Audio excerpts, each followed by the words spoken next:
Assalamualaikum warahmatullahi wabarakatuh. Saudaraku yang dirahmati Allah Subhanahu wa taala, sahabat Madani Human Care. Saat ini saya masih berada di lokasi tanah adat.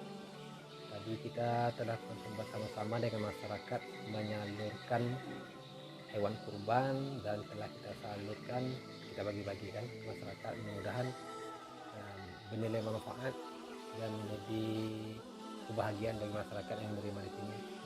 Namun di sela-sela kami tadi membagikan hewan kurban, saya minta izin dengan Pak Guru kita. Beliau adalah Pak Sukamto. Beliau telah tinggal berdiam diri di lokasi tanah adat ini sejak 6 tahun yang lalu. Benar Pak ya? Ya. Tahun 2005. 2005. Awal 2005. Ya.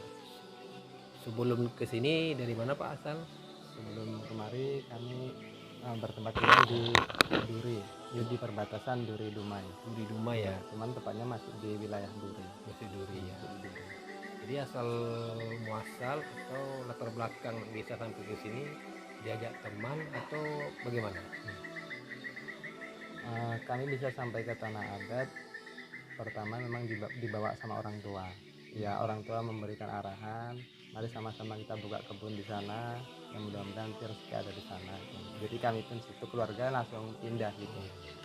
Orang tua masih ada di sini? Orang tua juga kebetulan sudah menetap juga di sini. Di sini Ya, orang tua abang intinya sudah 50% keluarga sudah pindah kemari gitu. juga. Jadi aktivitas Pak Sukamto hari-hari adalah seorang guru Pak ya? Iya. Guru. Apa yang melatar belakangi Pak Kamto nih hingga menjadi seorang guru di daerah sini? Yang pertama kami menjadi ibaratnya membantu lah mengajar di SDN 018 Batu Tritip ini. Awalnya pertama ya dari gerakan hati kami sendiri, karena secara pribadi kami ingin membuka intinya berkebun di sini. Setelah kami perhatikan beberapa bulan berjalan kok tidak ada sarana pendidikan. Setelah tidak ada sarana pendidikan, kami orang-orang kampung bermusyawarah supaya diadakan pendidikan walaupun hanya darurat. Ya, alhamdulillah ketua kampung juga bermufakat, terbentuklah sekolah darurat. Kemarin itu diletakkan di rumah adat Jawa, rumah joglo, rumah adat Jawa, cuman belum sempurna, belum selesai. Nah, kenapa saya begitu intinya ada semangat untuk mengajar? Karena yang pertama, kalau kita berkebun dan anak kita tidak sekolah, nanti untuk kedepannya menjadi apa? Karena transport sekolah dari tanah adat ini keluar sekitar 20 kilo, 15 sampai 20 kilo kalau untuk keluar. Jadi tidak mungkin terjangkau gitu. Dan itu harus melewati hutan. Harus melewati hutan Dan melewati sungai. Hutan dan sungai ya. Itu berisiko sekali sangat berisiko. Kalau kita dari jalur darat itu ada binatang buas yang dari darat. Kalau kita dari jalur air berbahaya binatang buas yang di air seperti buaya ataupun ular gitu.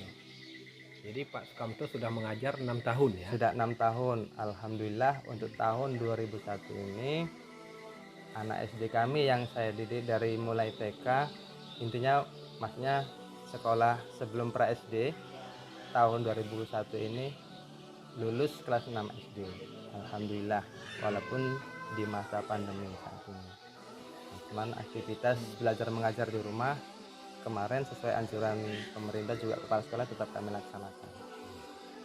Jadi selain Pak Kamto yang ngajar adalah istri Bapak sendiri? Istri saya ikut membantu mengajar di sekolah tersebut. Berarti guru cuma berdua, Bapak dan istri ya, sini ya? Guru 2 orang.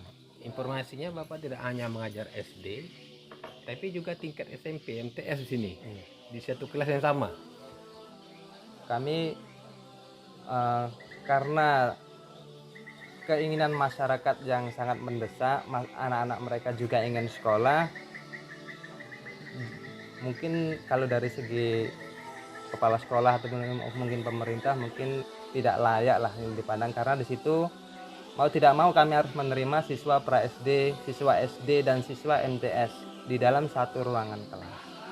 Nah, dalam satu ruangan kelas, dan itu di situ terjadi proses belajar mengajar sekitar sudah 3 tahun ini. Di situ ada pra SD, di situ SD dan di situ MTS. namanya saja darurat Pak ya. Ya, Jadi darurat. mau tak mau ya harus dijalani. Kalau tidak korbannya adalah anak-anak kita tidak dapat pendidikan yang layak seperti itu Pak ya. Nah, kalau bicara mengajar, tentu kan status Bapak ini pegawai negeri atau bagaimana Pak? Kalau saya sampai masa ini sudah 6 tahun mengajar. Sebelum terhitung 6 tahun ini saya sudah mengajar sekitar 5 bulan sebelumnya. Nah, 5 bulan itu termasuk swadaya masyarakat lah saya dibantu, dan 6 tahun ini memang dari bantuan bos sekolah. Bantuan bos sekolah, dan sampai saat ini saya termasuk guru honor di sekolah. Dan diangkat oleh kepala sekolah, dari kepala sekolah. Belum bukan pegawai negeri, belum pegawai negeri. Berarti status masih honor Pak ya. Honor, ya. Ditempatkan di jauh dari keramaian, dari kota. Kalau dari kota Dumai ini sekitar kurang lebih mau 40 kilo 40 kiloan ada lah ya. 40 kilo. Dan itu aksesnya jauh ya, harus melewati kanal, sungai, Ngelewati hutan aja kami harus 15 kilo. hutan pun berisiko itu. Iya. Berisiko tadi buas tadi ya. Nah, kalau kita bicara honor, kalau boleh tahu Pak, gaji yang Bapak terima per bulan itu berapa?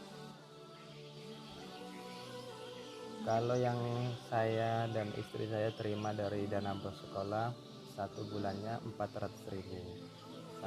Istri sama? Istri sama 400.000. Jadi saya kerja, maksudnya mengajar dengan istri saya ini di SD itu sama-sama mendapat honor 400.000 untuk tiap bulannya.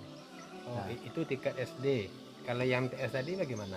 Sama? Ya, yang MTS tadi saya nggak ada pungutan. Oh, sukarela saja? Sebenarnya ya dibilang sukarela ya gimana kan, cuman kita kondisinya memang harus seperti itu Pak. Rasa Iya. kemanusiaan Bapak memanggil seperti itu Pak ya? Kalau rasanya, kalaupun ibaratnya diminta di situ, rasanya nggak mungkin karena kita tahu keadaan mereka juga gitu. Susah sih Pak ya. Di samping Bapak mengajar, aktivitas Bapak apa nih hari-harinya? Selain mengajar loh, mencari mata pencaharian nih dari mengajar lah istilahnya gitu.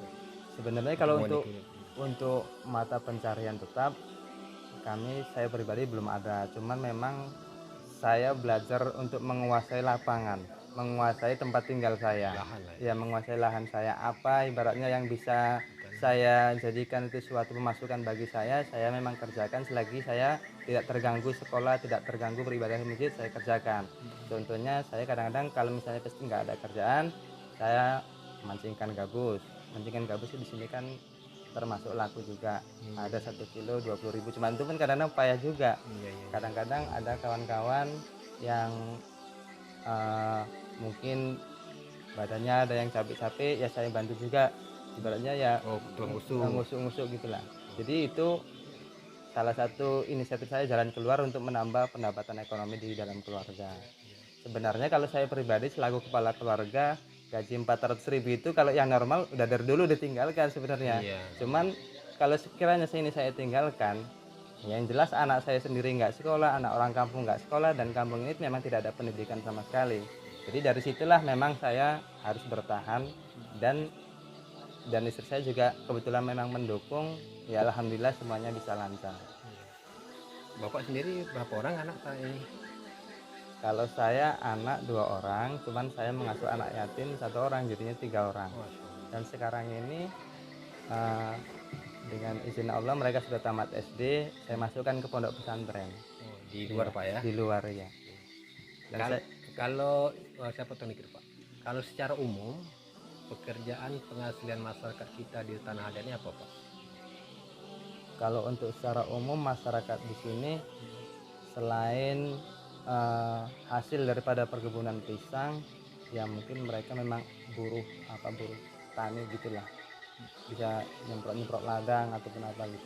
Pokoknya memang pertanian dari laos, pisang, nanas itu yang ada yang cocok untuk di Tanah Adat ini. Dan itu yang sudah dikerjakan gitu.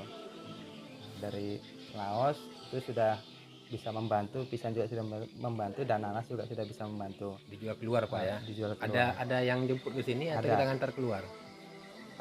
Diantar keluar, cuman nggak sampai ke kota Dumai, nggak sampai penerbit. Mereka jemput ke sana ya? Jemput ke dermaga aja. Dermaga aja ya. Dan itu pun sudah membantu untuk masyarakat di sini. Alhamdulillah. secara umum Pak, yang Bapak perhatikan, Bapak amati di lingkungan kita ini, kondisi ekonomi itu cukup atau memang kurang cukup? Atau gimana Pak? Kalau untuk di tanah adat ini kondisi ekonomi memang belum bisa dikatakan masyarakat ini bertani juga belum bisa dikatakan, juga nelayan juga nggak bisa. Memang mereka hanya Sebatas bertahan hidup aja. sebatas bertahan hidup karena memang belum nampak ibaratnya tanda-tanda kehidupan itu yang bisa bertahan. Ini bisa saya pertahankan, nampaknya memang belum bisa. Jadi kalau saya pribadi, masyarakat ini memang intinya masih di bawah garis cukup Kemiskinan. intinya. Kalau dikatakan cukup ya Tidak lah, tidak, jauh belum. sejauh Ya. ya. Cuman mereka itu punya semangat mencintai kampung ini, makanya mereka tetap bertahan di sini gitu. Harapan Bapak nih, baik itu dari segi pendidikan untuk anak-anak, Bapak sebagai tenaga pengajar, guru, dan masyarakat kita pada umumnya di sini, apa harapan Bapak supaya bisa maju semuanya Pak? Kalau harapan saya pribadi, kalau untuk anak-anak pendidikan, di pendidikan kami ya sekiranya lah ada mungkin kaum dermawan, termasuk saudara-saudara kami yang di luar sana, kalau untuk anak pendidikan kami ingin dilengkapi ya Fasilitas ya. mengenai seragam sekolah dulu. Ya, seragam sekolah karena memang masih asal-asalan gitu ya. Masih asal-asalan.